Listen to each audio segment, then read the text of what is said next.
जय श्री राम दोस्तों आपका स्वागत है महर्षि ज्योतिष केंद्र में। आज का विषय है लिटिगेशन, मुकदमेबाजी। हमारे जीवन में कोई मुकदमेबाजी किसी तरह की कोर्ट कचहरी की होगी या नहीं होगी, ये बताएंगे। आज हम आपको 3 बातें इसमें बताएंगे जिसको हम अपनी कुंडली के द्वारा देख सकते हैं। पहली बात तो इसमें कि हमारे जीवन में कोई किसी प्रकार की कानूनी कार्रवाई, कोई कोर्ट वगैरह के चक्कर तो हमें नहीं लगाने पड़ेंगे या कोई हमारे ऊपर केस तो नहीं करेगा। तो इसमें पहला तो हम बताएंगे कि ये होगा या नहीं होगा, और दूसरा बताएंगे कि होगा तो ये किसके साथ होगा, और तीसरा जो बताएंगे इसमें ये कौन से समय में होगा हमारा। तो इसको हम एक उदाहरण कुंडली के द्वारा समझने की कोशिश करते हैं इसको। तो ये मैंने एक उदाहरण कुंडली आपके सामने में ये ली है मैंने, तो जिसका डेट ऑफ बर्थ 4/10/1987 है, टाइम ऑफ बर्थ 4:20 PM है, प्लेस फरीदाबाद है। ये जातक की D1 कुंडली है, जन्म कुंडली जिसको बोलते हैं, और ये कस्प KP कस्प कुंडली है। तो KP कस्प कुंडली D1 कुंडली की अपेक्षा थोड़ी सी अलग होती है। आप इसमें देख रहे होंगे कि इसमें ग्रह इसमें थोड़े से चेंज हो जाते हैं इसमें, और कई बार इसमें एक राशि 2-2 घरों का भी स्वामित्व तो ले लेती हैं इसमें। तो ये एक अलग विषय है, इसको कभी हम फिर बताएंगे कि ये किस तरह लेती हैं ये। तो ये मैंने एक नीचे जो ये चार्ट एक बनाया है मैंने, ये जो नंबरिंग आप देख रहे हैं ये इस कस्प कुंडली से ही निकाले हुए नंबर्स हैं। ये नंबर्स क्या हैं? ये हाउसेस हैं। ये हमारे हमेशा हमें कृष्ण मूर्ति पद्धति के से जब भी हम कोई फलित करते हैं तो हमें कृष्ण मूर्ति पद्धति में हाउस का फल मिलता है। जब भी हमारे हाउस मिलते हैं आपस में तो वही हमें इसमें फल देते हैं। तो ये हमारे सारे नंबर्स जो लिखे हुए हैं इसमें ये हाउस है हमारे। तो इसमें किस तरह से निकालें मैं आपको थोड़ा सा एक तो ये बता देता हूँ आपको मैं। और उससे पहले बताना चाहूँगा कि जो लिटिगेशन जो हमारा मुकदमेबाजी है उसके कौन कौन से कॉम्बिनेशंस होते हैं। मुकदमेबाजी के कॉम्बिनेशंस होते हैं 6, 8, 12। जब भी हमारे ये छठा घर होता है, ये 8वां घर है हमारा कुंडली का, और ये 12वां घर है। जब भी ये घर आपस में मिलेंगे तो हमारे जीवन में ये मुकदमेबाजी को दर्शाते हैं हमारे में। तो 6 हमारा लिटिगेशन, ये हमारा छठा घर कानूनी वाद विवाद का होता है, कोर्ट कचहरी का होता है हमारा। और 8वां घर हमारा ये जो होता है ये इंसल्ट का होता है, ऑब्स्टेकल, कोई परेशानी का आना किसी भी प्रकार की। और 12 ये लॉस और जेल, जो 12 होता है ये हमारा लॉस का और जेल का घर हमारा होता है। तो इसमें जब भी हमारा 6, 8वां, छठा, 8वां और 12वां घर आपस में मिलेंगे, प्लस में राहु, केतु और शनि, इनमें से किसी एक ग्रह का आना जरूरी होता है दशाओं में, जब ही हमारे ऊपर कानूनी कार्रवाई होती है। अगर 6, 8, 12 आ रहा है और इनमें से कोई दशा नहीं आ रही है तो कानूनी कार्रवाई हमारे जीवन के अंदर कभी भी नहीं होगी। तो इसको हम देख कैसे सकते हैं ये बताएंगे। इसको हम 2 तरीके होते हैं देखने के दोस्तों। ये छठा भाव जो हमारा होता है वो कानूनी वाद विवाद का भाव होता है, कोर्ट कचहरी का भाव होता है हमारा, जो ये छठा घर होता है हमारा।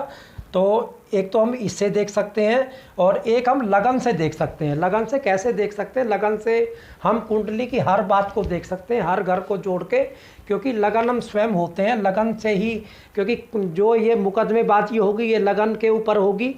अगर हम मान लो ये हमें कोई लाभ देखना है तो लगन से देखना है, खर्चा देखना है तो लगन से देखना है, धन देखना है तो लगन से देखना है, और ब्याह शादी देखना है तो लगन से देखना है। इसलिए लगन को कभी भी देखना न भूले कुंडली के अंदर। और जो हमारा कानूनी वाद विवाद का है वो छठा घर है हमारा। तो पहले हम इसको लगन से इसको देखेंगे इसको।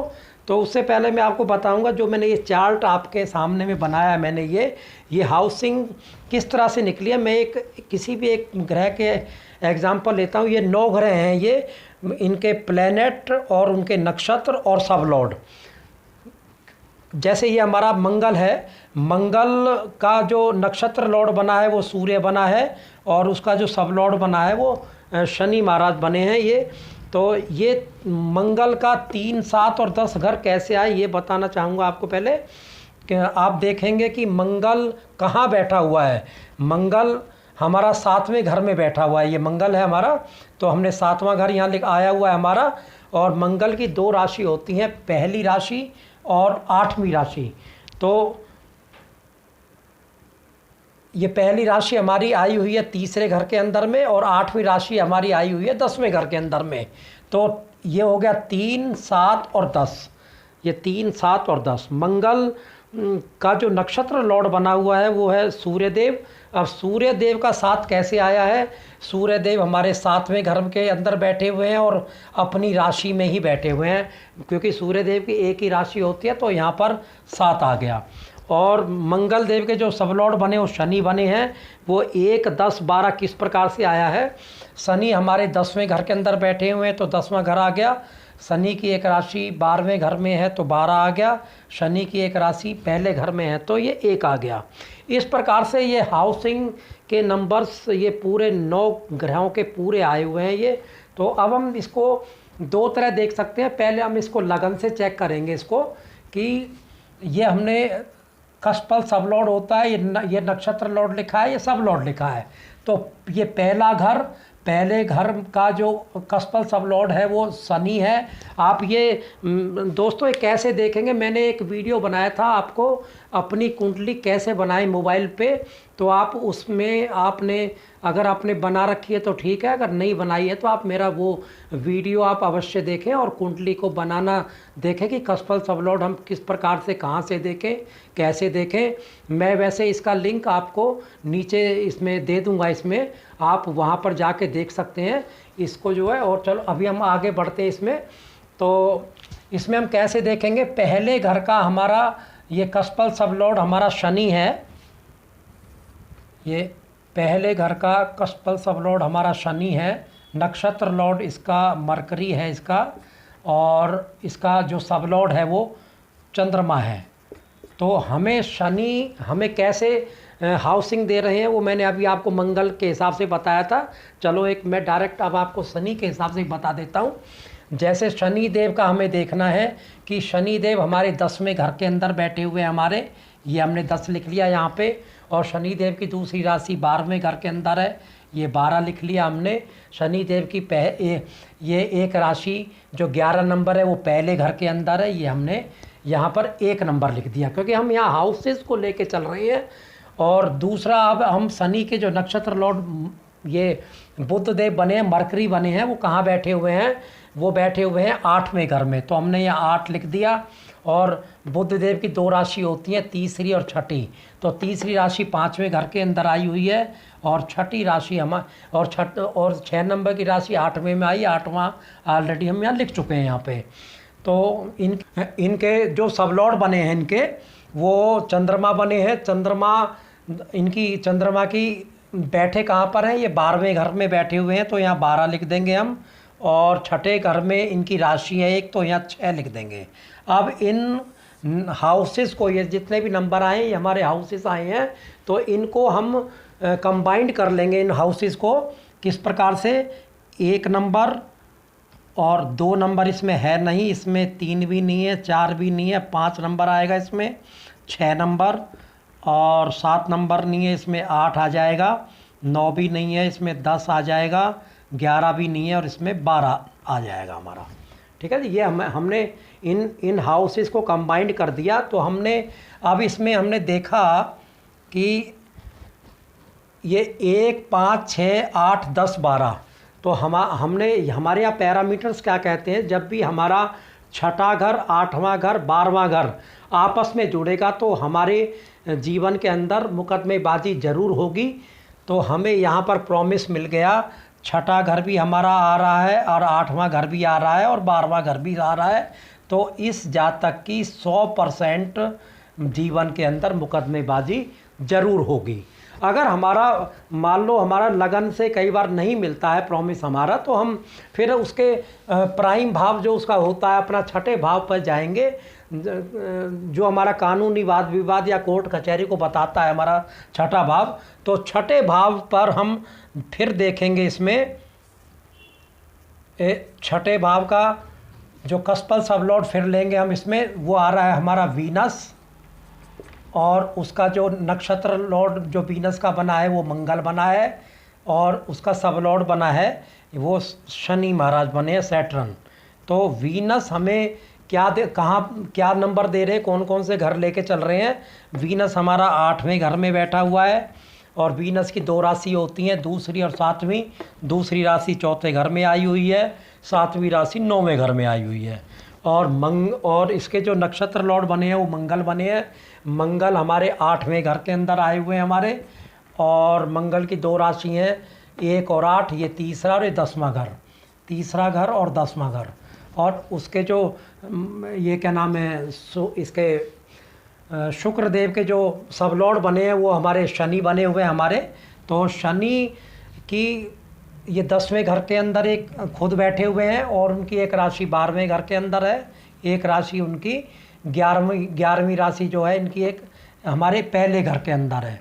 तो इनके भी हाउसेस को हम कंबाइंड कर लेंगे। यहाँ तो हमने ये करे थे, अब हम वीनस के हाउसेस को कंबाइंड करेंगे, वीनस, मार्स और सैटर्न के। तो इसमें हम देखेंगे 1 नंबर है हमारा, 2 नहीं है इसमें, 3 नंबर है हमारा यहाँ पे, और ये हमारा 3 नंबर भी इसके अंदर है इसमें, और 4 भी है इसमें, और 5 इसमें नहीं है, 6 नहीं है, 7 नहीं है, 8 नंबर है इसके अंदर, और 9 इसमें है, 10 है इसमें, और 11 नहीं है, और 12 नंबर इसमें है। ये हमने तीनों प्लैनेट्स के हाउसेस को कंबाइंड इसमें कर दिया हमने। तो अब हम इसमें देखेंगे कि जो हमारे पैरामीटर्स हैं हमारे मुकदमेबाजी को देखने वाले, क्या 6, 8, 12 के कॉम्बिनेशन इसमें आ रहे हैं। हमारे ये ध्यान रखना है दोस्तों, हमारे 2 कॉम्बिनेशन मिलने बहुत ज़रूरी है, या तो 6, 12 मिले, या 6, 8 मिले, या 8, 12 मिले। तो ये 2 कॉम्बिनेशन मिलने बहुत ज़रूरी है हमारे। तो हमने इसमें हमारा 8 नंबर भी, 8वां हाउस भी इसमें आ रहा है, और हमारा 12वां हाउस भी इसमें आ रहा है। तो हमारी लगन ने भी हमारा प्रॉमिस कर दिया, हमारी लगन ने भी प्रॉमिस कर दिया कि मुकदमेबाजी ज़रूर होगी इस जातक के जीवन के अंदर में। और छठा जो भाव हमारा कोर्ट कचहरी का प्राइम भाव है हमारा, उसने भी ये कर दिया कि कोर्ट इसके जीवन में मुकदमेबाजी ज़रूर होगी। तो पहला पॉइंट हमारा ये क्लियर हो गया कि मुकदमेबाजी इसमें ज़रूर होनी है। तो दूसरा पॉइंट जो हमने बताया था कि ये किसके साथ होगी, तो इसको हम किस प्रकार से देखेंगे, वो हम छठे घर से देखेंगे कि छठे घर का नक्षत्र लॉर्ड और सब लॉर्ड हमें कौन कौन से हाउस को बताता है। तो छठे घर का जो सब लॉर्ड और नक्षत्र, जो हमारा नक्षत्र लॉर्ड है वो हमारा मंगल और शनि है। तो हमें यहाँ हमने देखा कि ये जो मुकदमेबाजी होगी ये 8 और 12 लेके चल रहे हैं। तो इसमें 1 नंबर आ रहा है, 1 नंबर हमारा खुद सेल्फ का होता है। तो ये मुकदमेबाजी हम खुद करेंगे, और ये किससे होगी, ये हमारी ससुराल से होगी, क्योंकि 8वां घर हमारा ससुराल का होता है। किस बात को लेके होगी, ये 1 और 10 सेल्फ हमारी रेस्पेक्ट को लेकर ये मुकदमेबाजी होगी। तो ये ससुराल से जब जुड़ता है तो स्पाउस से हमारा इंडिकेट करता है, और इसको स्पाउस से इंडिकेट करने का हम इसको और डीपली देखेंगे इसमें कि इसमें मंगल जो हमारा ये नक्षत्र लॉर्ड बना है, तो मंगल का जब यहाँ एक बार देखेंगे तो ये 7वें घर को इंडिकेट करता है। तो 7वां घर हमारा स्पाउस का घर हमारा होता है हमारा। तो 2 बातें हमें क्लियर हो गई कि हमारे जीवन में मुकदमेबाजी होगी और ज़रूर होगी, और ये किससे होगी, ये होगी हमारे स्पाउस से होगी हमारी। अब तीसरा जो पॉइंट आता है कि ये मुकदमेबाजी तो क्लियर हो गई, ये होगी कब हमारी। तो हमने यहाँ ये दशा हमें बताएगी कि ये कौन से समय में होगी। हमने इनकी शनि की जो महादशा है वो 7/4/2016 से स्टार्ट हुई, और 7/4/2035 तक ये महादशा इनकी चलनी है, 19 साल चलनी है इनकी।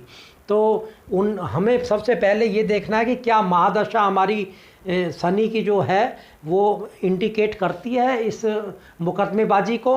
तो हमने ये शनि की महादशा यहाँ आएंगे हम इसमें। तो वैसे तो हमने यहाँ भी ये लिखा हुआ है शनि का। तो शनि की महादशा जो हमें बता रही है 6, 8 और 12, तो ये हमें 100% कह रही है कि इस महादशा में मुकदमेबाजी ज़रूर होगी। लेकिन 19 साल में दोस्तों एक कौन से साल में होगी, अब हम इसके साल तक जाएंगे कि कौन से साल में होनी है ये। तो जब शनि की महादशा शुरू हुई तो शनि की ही सबसे पहली जो अंतर्दशा आएगी वो 3 साल की, वो शनि की आएगी, शनि में शनि की आएगी। तो शनि में शनि की आएगी तो शनि तो पूरी तरह से हमें ये मुकदमेबाजी को दे रहा है इसमें। तो इस 3 साल में इनकी इस 7/4/2016 से 10/4/2019 के बीच में इनके जीवन के अंदर एक तो यहाँ पर इनका मुकदमेबाजी का ये 3 साल के अंदर हमारा डिसाइड हो गया इसमें, क्योंकि 19 साल से हम आगे 3 साल में। और अब इसमें हम और थोड़ा बारीकी में जाते हैं, इसमें देखते हैं कि ये कौन से 3 साल में भी कौन से महीनों में या कौन से साल में जाके ये होगी हमारी। तो शनि में शनि की अंतर्दशा, ये दशा, ये भुक्ति और ये अंतर, जिसको प्रत्यांतर दशा हम बोलते हैं। तो ये हमने देखा यहाँ ये भी बता रही है, और हम उसमें चलेंगे। उसके बाद में हमें बुध की जो चलेगी वो 2/3/2017 तक चलेगी। तो बुध की दशा को चेक करते हैं, क्या बुध की दशा हमारा इसमें दे रही है कोई। तो बुध की आप देख रहे हैं यहाँ पे ये 5/8 दे रही है, और इसमें केवल 8 आ रहा है, तीनों प्लेनेट लेवल पे भी, नक्षत्र लेवल पे भी और सब लॉर्ड लेवल पे भी 8 आ रहा है। तो जब तक इसमें 6/8 या 8/12 इस तरह के या 6/12 नहीं आएंगे इसमें, तो वो हमें नहीं दर्शाएगी। तो हमने ये देखा कि ये दशा हमें नहीं मुकदमा दे रही है यहाँ पे। उसके बाद में फिर हमारी आएगी केतु की दशा, हमारी जो प्रत्यांतर दशा आएगी हमारी। तो केतु की दशा कहाँ तक आएगी, ये आएगी 2/3/17 से 5/5/17 तक, यानी कि 2 महीने की दशा आएगी। तो ये दशा हमारी केतु की दशा को चेक करते हैं हम इसमें, कि इसमें 6/8/12 का कॉम्बिनेशन, इसमें भी केवल 8 आता है। तो ये दशा भी हमें नहीं दे रही है हमें। उसके बाद हम चलते हैं इसमें वीनस की दशा। वीनस की दशा को चेक करते हैं इसमें, प्लेनेट लेवल पे भी, नक्षत्र लेवल पे भी और सब लॉर्ड लेवल पे भी। तो इसमें देखा हमने वीनस में 4, 8, 9, 3, 7, 10, 1, 10, 12। तो हमने यहाँ देखा इसमें 8 भी आ रहा है और 12 भी आ रहा है, जो हमने यहाँ वीनस की निकाला हुआ है ये। तो 8 और 12, तो यहाँ पे इस पीरियड के अंदर में ये अपने मुकदमेबाजी ये करेंगे। तो हमने कितनी आसानी से इसको निकाला कि 19 साल में ये शनि की दशा होगी, ये महादशा, और अंतरदशा भी इसमें शनि की ही होगी इसमें, और जो प्रत्यांतर दशा होगी वो वीनस की होगी। तो इस जातक का जो मुकदमेबाजी, अब इस जातक ने खुद स्वयं मुकदमेबाजी की है इसने अपने पार्टनर स्पाउस के ऊपर में। तो इसने शनि की दशा में और शनि की ये भुक्ति के अंदर अंतरदशा में, और वीनस जो प्रत्यांतर दशा जिसको अंतरा बोलते हैं, तो इस समय में इनका जो है केस फाइल हुआ है इनका। तो दोस्तों हमने कितनी आसानी से कृष्ण मूर्ति पद्धति के द्वारा हमने ये जाना कि हम कोई भी अपना जीवन में इसी तरह से, इसी पैटर्न से हम देख सकते हैं। तो दोस्तों आपने मेरे चैनल को सब्सक्राइब नहीं किया तो सब्सक्राइब कर लें और बेल आइकन को दबाना ना भूलें। और फिर मिलते हैं दोस्तों किसी ऐसे ज्ञानवर्धक वीडियो के साथ में। आपका दिन शुभ हो, मंगलमय हो। नमस्कार दोस्तों।